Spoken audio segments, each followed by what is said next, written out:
pero ya entrando en la recta final y vemos ahora lo que es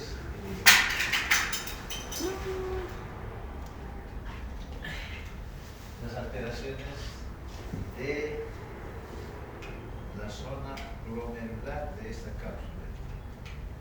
Y vemos, memoricen esto, una de las alteraciones es el hiperaldosteronismo primario.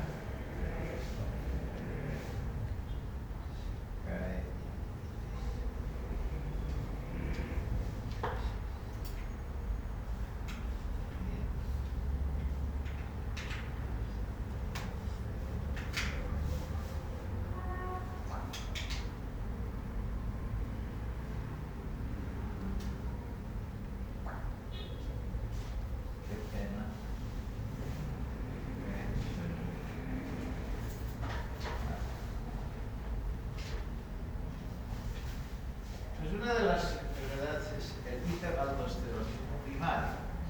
¿Qué quiere decir esto? Que hay una hiperproducción de aldosterona, pero a expensas de las células productoras de aldosterona. El cuento a partir de esta hiperproducción ya es conocido.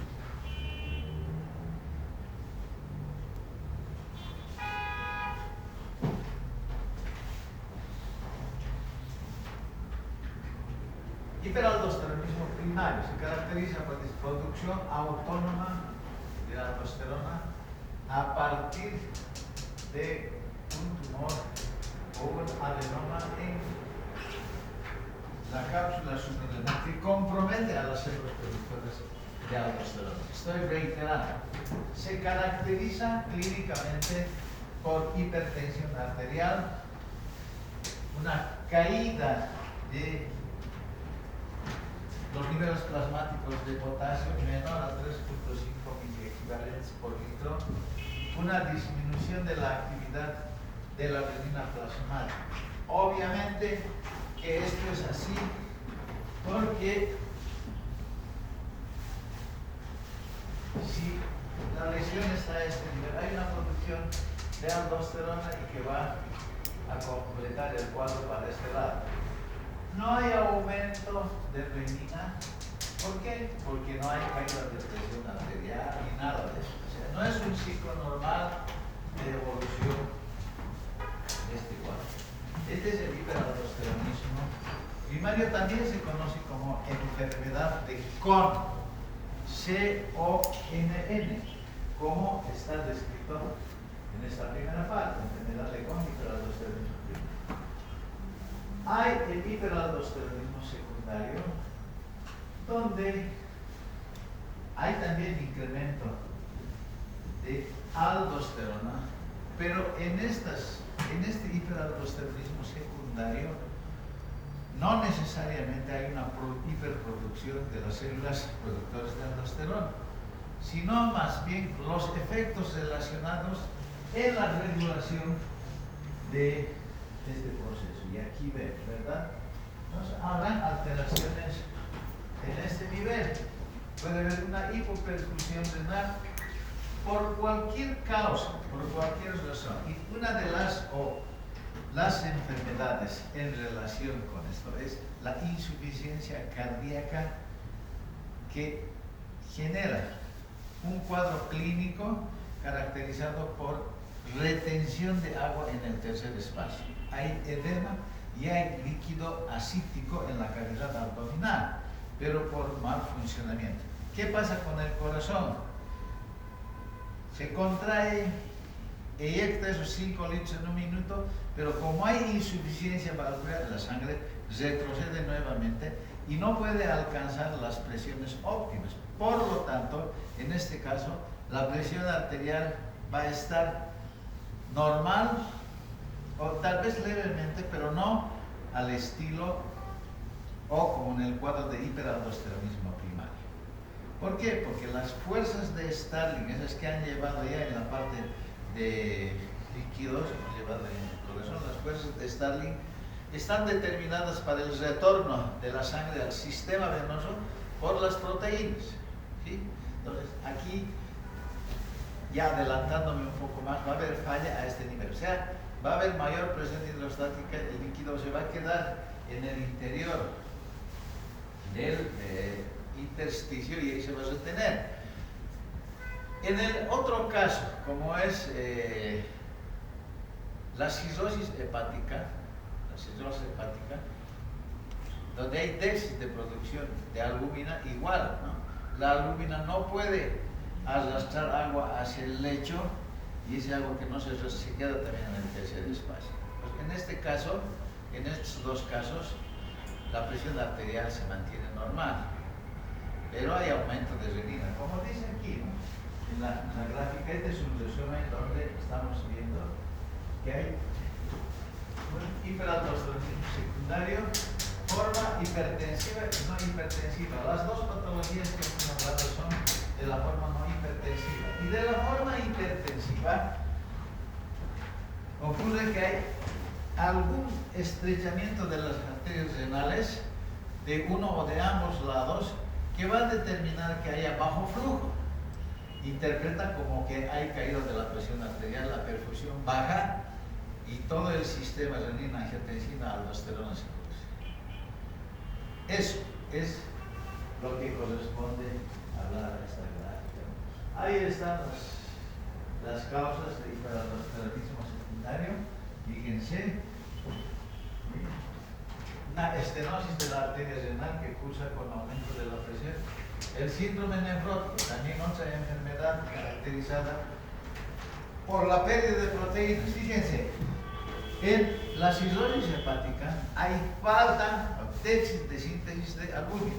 En este caso se pierde. Consecuencia igual, en ambos casos, hipoalbuminemia. En ambos casos, hipoalbuminemia, ya sea por síntesis o por pérdida. Va a generar caída de la presión osmótica y acumulación de líquido en el tercer espacio. Estas cosas. Ahí está la cirrosis hepática, lo que les decía, la CITS, etc. ¿No es cierto? Los síntomas, como siempre, ¿no? Hipertensión arterial, en los que hemos explicado que cursan con hipertensión, debilidad muscular, calambres, fatiga. Esto está explicado por la hipocalemia y la alcalosis. Orinan demasiado, consumen demasiado. Hallazgos de laboratorio. Yo puedo preguntar en el examen, pues vayan anotando las cosas que digo, pregunten en el examen. En el hiperaldosteronismo primario o secundario, a ver, ¿qué? Caída de niveles de potasio, alcalosis metabólica, alta actividad renina plasmática y actividad de la aldosterona. Es cuestión de estructura, porque hay algunas pequeñas diferencias en lo que es el hiperaldosteronismo primario y secundario. Primario, producción de aldosterona por el adenoma. Secundario,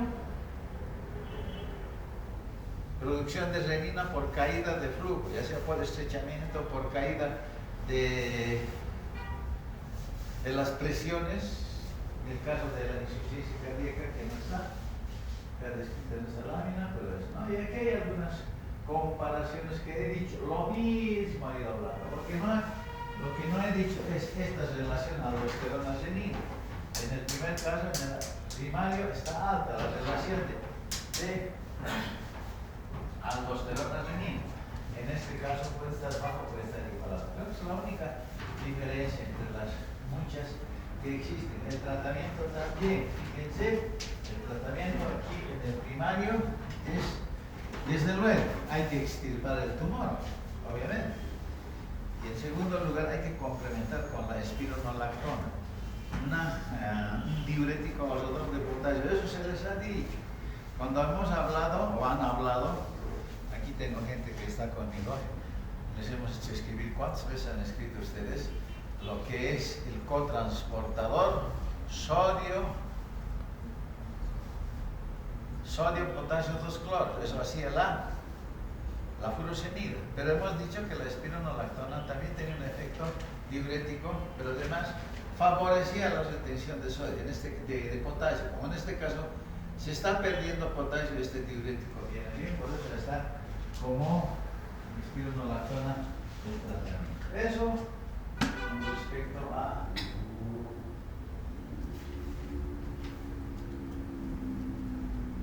las alteraciones. Bueno, aquí hay una cosa que se me ha saltado la máquina como salta también. Fíjense, ¿no? Voy a entrar un poquito a lo que son las catecolaminas. Las catecolaminas son, les decía, adrenalina 100% producción de los suprarrenales. Eso desde el punto de vista de la médula adrenal. Y un 20-30% de noradrenalina, ¿verdad? Hemos dicho. Y todos los efectos, eso lo hemos conversado con el doctor Laporca, ha dicho, les has dado esta parte, sí les he dado los efectos fisiológicos. No voy a repetir. Aumento de la glucemia, aumento de la presión arterial, todos los efectos alfa y beta, secreción de insulina, todos esos efectos nos han llevado. No voy a hacer una repetición de aquello, pero sí voy a hacer una consideración especial de lo que es la degradación, los procesos de degradación de estas hormonas. Aquí tenemos la adrenalina y tenemos la noradrenalina. Por acciones enzimáticas de la monoaminooxidasa se va a convertir en ácido dihidroximandélico. Por esta enzima, la catecol ortometiltransferasa se va a convertir también en ácido vanilmandélico. Esta vía es común, por un lado. Por el otro lado, la adrenalina por un POM también se va a convertir en metanefrina y la noradrenalina en normetanefrina. Hasta ahí no tiene mucha relevancia. Pero cuando hay un tumor de la médula suprarrenal que se llama feocromocitoma de la médula, va a haber hiperproducción de, sobre todo, adrenalina. La proporción de la adrenalina será de acuerdo a las particularidades iniciales. Este cuadro se caracteriza por hipertensión. Hipertensión episódica que puede aparecer en cualquier momento y no se detecta a veces fácilmente en una consulta debido a que, les decía, aparece esporádicamente por ahí y cuando llega el paciente a la consulta no se sabe qué es y hay que internarlas y hay que sospechar en función del conocimiento que nosotros tenemos, ¿no? ¿Y cómo puedo yo diagnosticar? En función a los metabolitos. Si es que hay un feocromocitoma, entonces seguramente va a haber una elevación del ácido vanilmandélico. Voy a preguntar esto. Voy a preguntar. ¿Cómo diagnostica usted laboratorialmente un feocromocitoma? La respuesta será a través del ácido vanilmandélico, pero se debe complementar con la metanefrina. Estos dos compuestos me dicen que está exactamente el tumor ubicado en la médula suprarrenal. O sea, ácido vanilmandélico y la metanefrina diagnóstico. Pero ¿qué pasa si yo tengo también aumentar la normetanefrina? Quiere decir esto que la presencia de ese tumor no está tanto en la médula suprarrenal, sino está en algún lugar del sitio de la cadena simpática. Eso también hay que decir. Pero esto que les estoy diciendo necesita un poco de lectura, fijar algunos conocimientos para partir de ahí. Tienen que tener un pilar. Y el pilar en este caso es que el 100% de la adrenalina circulante tiene origen en la suprarrenal. Ese es el pilar fundamental. ¿Y qué? En sangre hay también noradrenalina, más que adrenalina, que es producto de las terminaciones nerviosas del sistema simpático. Esto es determinante. Fijen así y con estos antecedentes van a poder interpretar esta alteración. Bueno, eso es todo. No, si hemos hablado. Sí, hemos dicho ya todas las alteraciones. Bueno, pero creo que había una es esta. Ya. Había una que faltaba, igual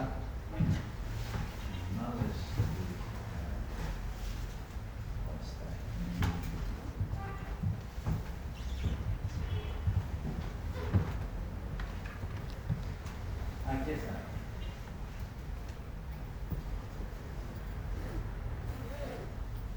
¿Dónde está esa barra?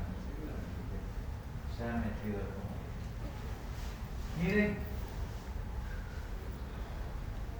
hay algunas alteraciones de las hormonas sexuales, ¿verdad?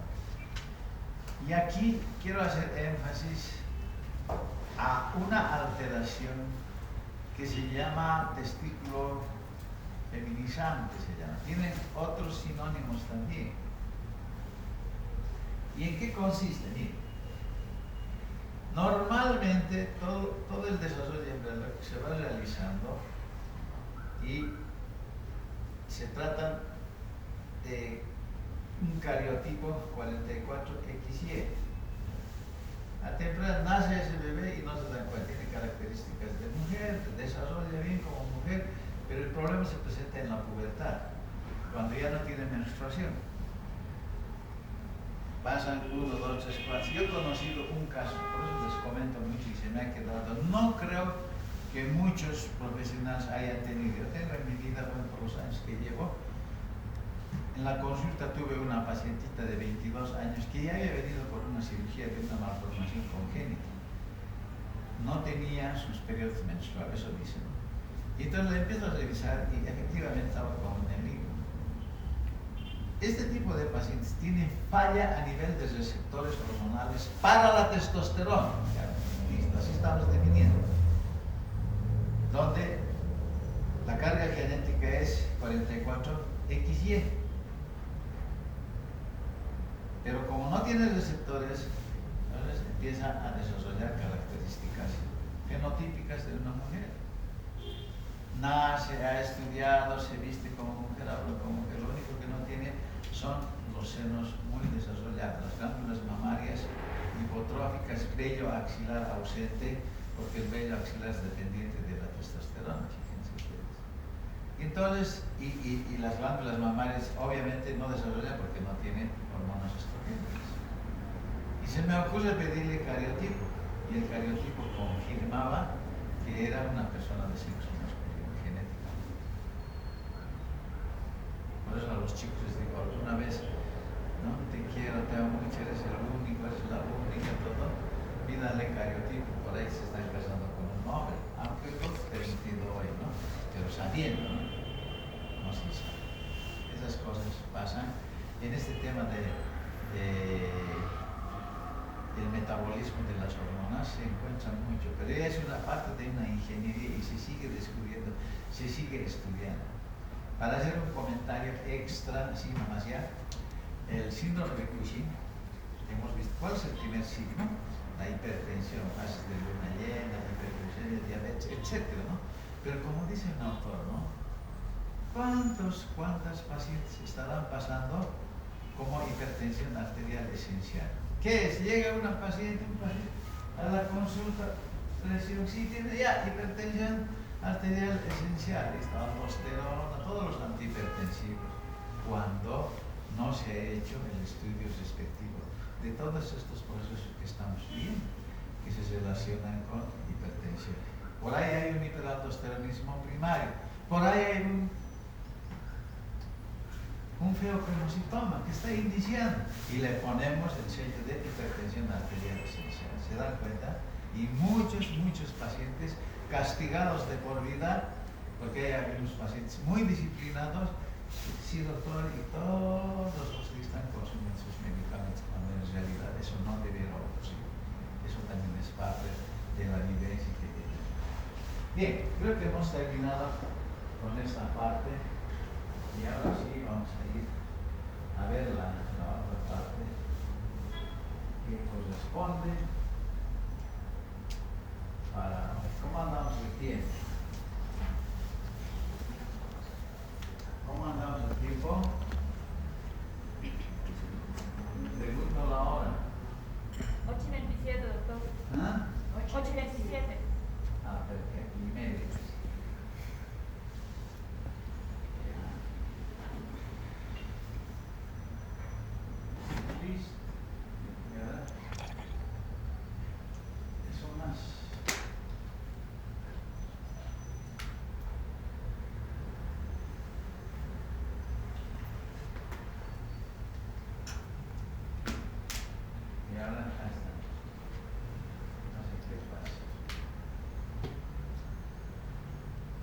esta es la frase que les hacía comentar.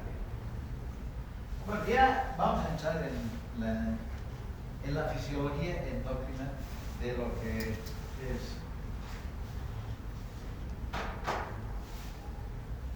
esto del sexo, fisiología del sexo. Y vamos a entrar a definir algunos conceptos que son determinantes para poder construir. En este caso hablamos de dos conceptos, que es el fenotipo y el genotipo. El genotipo son las características genéticas, es la carga genética que tiene cualquier ser viviente. En este caso son mosquitas que hemos puesto en el ejemplo, y que estos están codificados a través de símbolos que nosotros, ¿verdad? Y este es el genotipo. Y la expresión de este gen son las características externas visibles o demostrables. En el caso de los grupos sanguíneos pasa eso. Nosotros no vemos el genotipo, tampoco el fenotipo, sino simplemente por esas reacciones decimos, este es un grupo A, este es un grupo B. Entonces, eso es genotipo. Y el genotipo son las características. Eso de entrada, porque vamos a empezar a hablar, a mencionar reiteradamente. Sexo cromosómico o genético. En el momento de la fecundación se va a determinar el sexo. O sea, el apareamiento de un folículo con un espermatozoide que tenga cromosomas X, el producto será una mujer. Para el otro lado, ¿no? La conjunción, la fecundación de un cromosoma con cromosoma sexual Y va a tener un producto de sexo masculino. Esto es muy reiterativo, esto está como en el Face para las señoras amas de casa, ¿no? Que no tienen mucho que saber. Entonces ahí. Y vemos cómo los cromosomas se representan, y aquí están los cromosomas X en el caso de una mujer. Nosotros estos hacíamos, ahora ya no se hace. No sé cómo estará en biología, ya no he hecho el seguimiento. Ustedes hacen biología, hacen, ¿no? En biología y en biología, no sé. En biología sí. ¿Así? ¿Ya han visto esto? Hacerlo. Nosotros hacíamos eso, ¿no? Inducíamos, teníamos que hacer. Se inducen a las células y bajo el efecto de la colchicina se bloquea en metafase, y en una solución hipotónica sometida a estos secos se produce un estallido y hay que hacer el apareamiento de estos cromosomas. Aquí simplemente es para mostrarles lo que es un cariotipo. En esa mujer que les he dicho, bueno, es mujer genotípicamente, ¿no? Pero genotípicamente, miren cómo el término exactamente aquí se puede aplicar. Bueno, aquí está lo que corresponde a un sexo masculino. El cromosoma y el chiquitito, debilucho, pero bueno. ¿Qué es lo que ocurre cuando una mujer empieza a desarrollar fenotípicamente, pero que tiene dos cromosomas X? Así es, ¿no? Así es. Y según la hipótesis de Lyon, se escribe Lyon, él dice que a partir hasta el día 16 más bien, uno de los cromosomas X se condensa y deja de funcionar. Aleatoriamente, de sexo masculino o de sexo femenino, el cromosoma se va a condensar. Por eso se considera a la mujer como un mosaico desde este punto de vista. Algunas veces, algunos que conocemos esto, dicen, ¿no? Pareces mujer, ¿por qué no decides de una vez, no? Y esa, con las disculpas, porque creo que no se debe valorar a Sí, ¿no? Justamente se explicaría por este mosaicismo, porque ese cromosoma, ya sea proveniente del padre o de la madre, al mismo tiempo, con una inhibición del 50% de los otros, alternativamente, aleatoriamente, al azar, tienen funciones. Entonces, esta es la hipótesis de Lyon que hasta el día 16. Algún autor habla y van a decir, Guaricayo ha mentido, no es así. Lyon dice eso. Pero otros dicen desde las 6 semanas hasta las 10 se van condensando. Y esa condensación del cromosoma X se observa en un porcentaje pequeño. Se observa, digo, no es que no tiene. Otra vez que muchos hacemos una muestra y en el microscopio vemos como una fotografía lo que se ve. Si a mí me sacan una fotografía de espaldas, van a describir lo que se me ve de espalda, pero no se ve mi cara. Igual es la lámina donde se ve lo que se observa, lo que se presenta. Aproximadamente, no más del 20%, en las células, en los polimorfos nucleares aparecen estas prolongaciones. Alguien ha dicho palillos de tambor, los palillos. De ahí viene la identificación como drumstick, ¿no? Pero también en las células epiteliales de la boca encontramos y vemos el núcleo. Esto no se ve, aquí está. ¿Sí? Aquí encontramos esto que con los colorantes universales se pueden observar así como están viendo allá. ¿Ve? El corpúsculo de Barr, que así se denomina. Aquí no está también.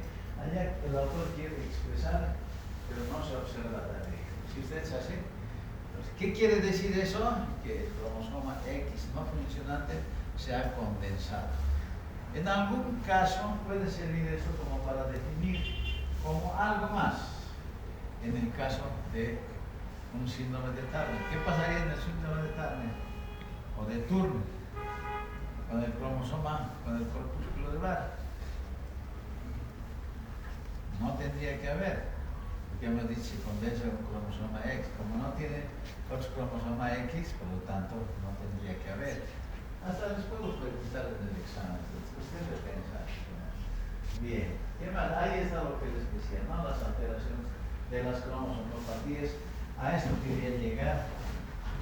¿No? El síndrome de feminización testicular. Es una carga genética enorme, pero fenotípicamente es mujer. Sigo teniendo la curiosidad de poderla volver a ver a esta, que será, pues debe seguir, no debe ser mayor ya, ¿no? Porque está documentado, aquí lo hemos hecho en genética, con la doctora Valverde, dice, doctora, mire, hemos encontrado esto. No sé cuál será, pero a mí me interesa demasiado ver cómo termina. Desde luego que estas pacientes tienen que ser, los mensajes siguen jóvenes, los mensajes siguen. Este tipo de mujeres, como son de sexo masculino, tienen testículos y los testículos están en el conducto inguinal.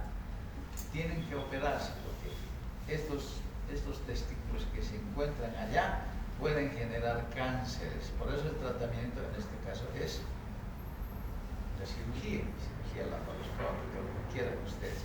Y se complementa con estrógenos porque es mujer fenotípicamente, para tener las condiciones. Se pueden hacer muchas cirugías. Tiene una vagina que es un fondo de saco nada más. Se hacen tratamientos específicos para cumplir la función fisiológica de mujer. Obviamente que no se van a embarazar jamás, ni van a tener ciclos menstruales.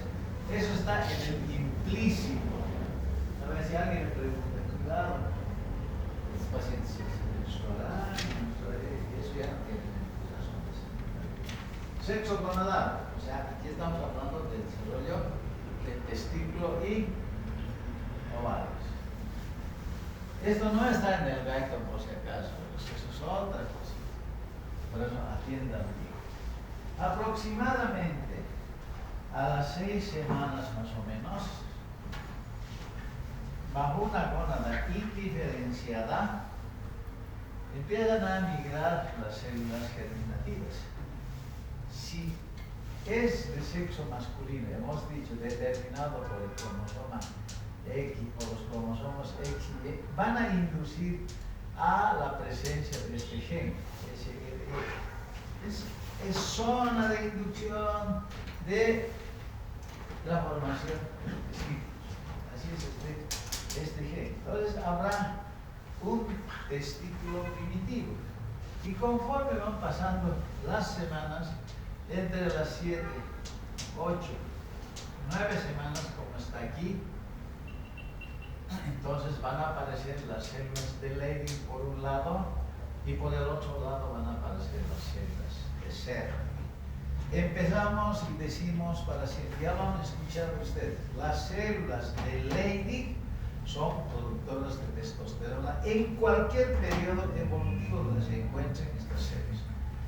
Células de Leydig productoras de testosterona. Las células de Sertoli, además de otras funciones que vamos a decir en otra oportunidad, son formadoras del factor de inhibición mulleriana. Este factor tiene algunas denominaciones que los autores utilizan, pero en este momento me van a permitir hablar como factor de inhibición mulleriana, que va a actuar sobre los conductos de Muller. Los conductos de Muller, de mujer, van a originar a estructuras como, voy a volver a repetir en la lámina, trompas de falopio, útero y la parte superior de la vagina. ¿Quiénes hacen que esto no avance? Es el factor de inhibición mulleriana, y esto va a quedar como un esposo. Está hablando del sexo masculino, por si acaso. Aproximadamente ya a las 9 semanas empiezan a desarrollarse los genitales internos y externos. Esto es la parte genética, después vamos a ver más adelante con las prácticas. Y vean ustedes, las células de Leydig, testosterona, diferenciación de los conductos de Wolff. Y los conductos de Wolff, ¿qué originan? Ustedes por embriología saben, ¿no? El epidídimo, conducto deferente, conducto eyaculador, vesículas seminales. Entonces la testosterona, estoy diciendo como testosterona.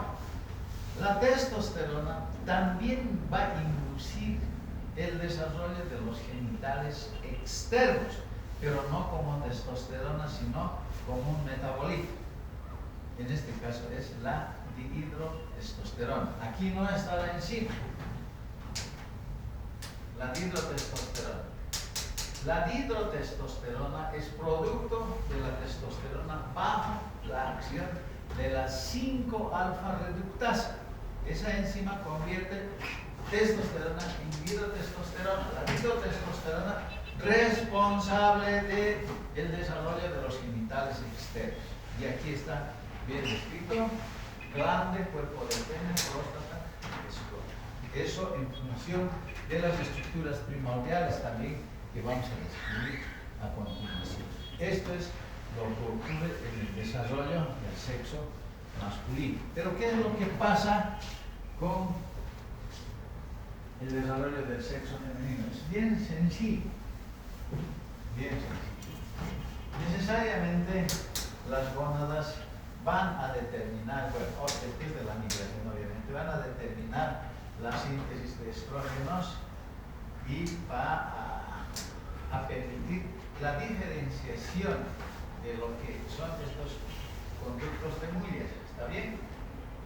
¿Dónde están los conductos de Muller? Aquí está la diferenciación. ¿Qué he dicho? Trompa, útero, tercio superior de la vagina o vagina superior. Y los conductos de Wolff van a degenerar, ¿cierto? ¿Por qué degeneran? Hemos dicho eso. ¿Por qué degeneran? ¿Por qué degeneran? Porque no hay testosterona. La testosterona, insisto una vez más, desarrollo de epidídimo, conducto deferente, vesículas seminales, conducto eyaculador. Eso de memoria. Yo en una hora me voy a ir al hospital. Como es el servicio de ginecología, a ver, desarrollo embrionario de los conductos de Muller. No saben. No es que no han hecho, sino se olvidan. Hay que ir repitiendo. alteraciones genéticas. Hay un síndrome que se llama Rokitansky y justamente hay alteración del conducto de Müller. Si el conducto de Müller se anula por cualquier razón, ¿qué ocurre? No hay desarrollo de trompa, útero ni vagina, y eso es lo que pasa. No se desarrolla. Entonces es bueno memorizar esto. O sea, es linda la ciencia cuando ustedes mantienen el conocimiento en tiempo real. Da gusto hablar con la gente, porque se puede ir sumando. Pero cuando uno viene y no sabe nada, no se puede, si perjudica el trabajo, hay muchas cosas. Respito, no creo que nos veamos, yo me voy a ir del hospital ya, no creo que nos veamos. Es el recibimiento de años de internos, residentes, médicos, hemos formado mucha gente en el posgrado. No creo que alcance, pero si tienen suerte tal vez nos encontremos. Entonces, esto es lo que ocurre con el desarrollo de las gónadas, pero desarrolla una vez que no hay testosterona. No hay testosterona, por lo tanto. ¿Y no hay qué? Factor de inhibición mülleriana. Como no hay factor de inhibición, entonces libremente estas es fijar y jugar un poco con el control. Y si pasa esto, y si pasa esto, y si pasa el otro, hacerse abogados del diablo para decir ¿por qué pasa esto? ¿Y por qué pasa esto? ¿Y por qué pasa esto? ¿Y por qué no pasa? Entonces, eso induce a mayor lectura. Y aquí está la formación ya en gráficos, lo que son los conductos. Esto es lo indiferencial, fíjense. Estos serán los conductos de Müller, está parecido a la trompa, ¿verdad? Y estos serán los conductos de Wolff. Los conductos de Wolff se desarrollan con la testosterona, hemos dicho. Desarrollado con la testosterona, fíjense, el equilibrio, un conducto diferente, vesícula seminal, etcétera, etcétera. Cuidado que me digan próstata, cuidado que digan próstata. Los conductos de Wolff no desarrollan, o sea, no tienen origen de la próstata. Y este otro lado igual, ¿no? Dicen cómo desarrolla. Aquí está la trompa, el útero y la parte superior de la vagina. Difícil. Y nosotros queremos explicar esta lámina sin haber dicho algunos conceptos, se complica. Pero cuando lo sabemos, es bastante sencillo. Seguimos, ¿qué más tenemos? A ver, sexo fenotípico. Lo que se observa. ¿Qué hora es, por favor? El tiempo me está pisando. 8:45. 45. Tenemos todo aquí. Entonces, en esta lámina, más o menos hace un resumen de lo que habíamos hablado. ¿Sí? Sexo masculino 44XY, en la gónada. ¿Qué pasa? Esto es lo que les decía, ¿no? Factor de inhibición mülleriana. Entonces, anula el desarrollo de los genitales internos de la mujer, ¿no? Y este antígeno, ¿qué hace? Al testículo formado más o menos a las 9 semanas ya hay un testículo bien identificado. Testosterona, genitales internos. Dihidrotestosterona, genitales externos, de una manera general. Y luego también la acción sobre el cerebro, la masculinización, los testículos adultos, dihidrotestosterona y los caracteres sexuales secundarios. Cuando hablemos de las gónadas masculinas como capítulos, vamos a hablar cómo es el fenómeno del acné. ¿Cuánto uno quiere tener acné? Porque el acné se presenta únicamente en jóvenes, ¿no? 16, 17, 18. Y si una persona mayor tiene acné, eso no es acné, es cualquier cosa. Pero está en relación a la dihidrotestosterona y tiene mayor potencia fisiológica que la misma testosterona. En alguna clase he dicho, la mayor hormona anabolizante en importancia es la testosterona, pero no dije de la dihidrotestosterona que tiene mayor acción todavía que la misma testosterona. En general, los andrógenos son las hormonas tienen efecto anabolizante, los más poderosos, así dicho. Hay una serie de hormonas hoy por hoy, ¿no? La gente que hace fisiculturismo necesita de estas cosas. Bueno, ahí están los genitales. Ya está. Se acabó.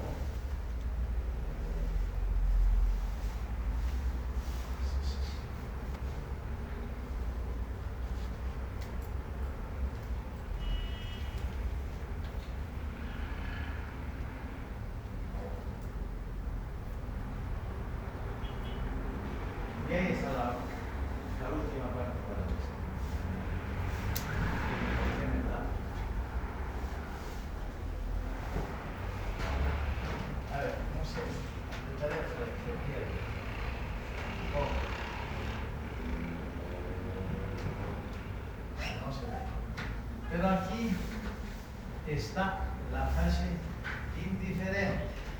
¿Qué tiene que haber en la fase? Por lo menos 4 estructuras. El tubérculo genital, los pliegues uretrales, que son estos, y aquí está como engrosamiento o edema labio escrotal. ¿Qué más tenemos? El seno urogenital. 4 cosas para mencionar porque tienen sus equivalencias tanto el sexo masculino como el femenino.